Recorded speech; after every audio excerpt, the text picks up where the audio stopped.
Heidi Horsley, Executive Director of the Open to Hope Foundation, and I'm here today with Valarie Molaison, Clinical Director and Licensed Psychologist at Supporting Kids, the Center for Grieving Children and Their Families in Delaware. Our topic is helping grieving children manage fear and anxiety.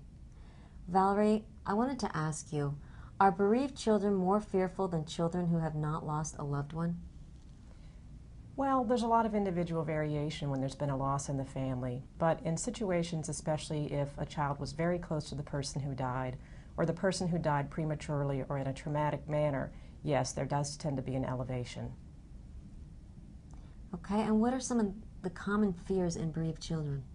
Sometimes they're related to the cause or circumstances surrounding the death. For example, if the person had breast cancer, the child may be fearful about their torso and what's going to happen to their body.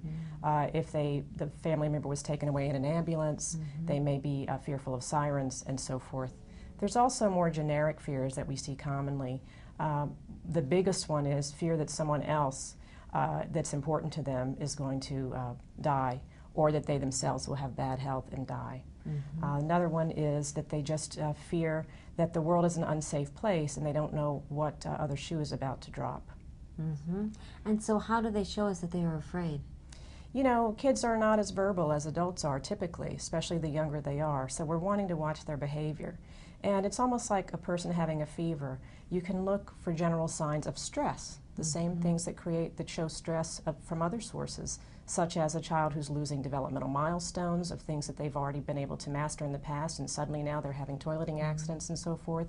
It could be that the child is showing increased anxiety, having trouble separating from someone. It may be that they're more irritable, they may be more whiny, clingy, they may have a drop in their grades. And so those types of things that show stress are also commonly how they show us that they're fearful. Okay, and what are some effective ways to help children manage these fears?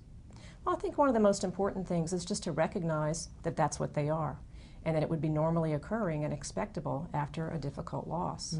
And to allow the child to learn ways to relearn the world so that the world that used to feel safe and comfortable prior to a significant loss can be learned again as a place that can be benevolent and fun and kind. And I really try to think in terms of 3 different levels of helping children manage their fears, besides noticing them. One is the child needs to learn to develop trust in themselves. So how does my body work? Why does it do the things it does? How do I help take care of my body? How do I have good nutrition, exercise, and habits of play and fun that will keep me healthy and happy?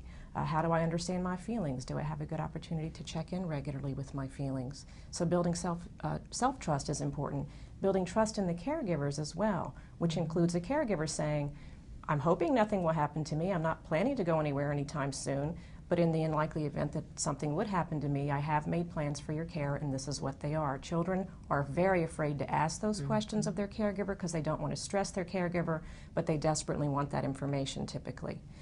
The other piece is the caregiver to really look at their own lives and habits and say, am I taking good care of myself? Am I going to the doctor when I need to? Am I eating properly? Am I getting the rest I need? And really working on that. And a third area is rebuilding trust in the world, and that's a matter of getting out there and being able to see that even though scary and difficult things sometimes happen, the world has a lot of really fun and exciting things to offer that the child can go after. Valarie, these are such important tips for people and for parents and professionals that are helping kids grieve, and we thank you so much for all the work you're doing with grieving children. Oh, thank you so much, Heidi.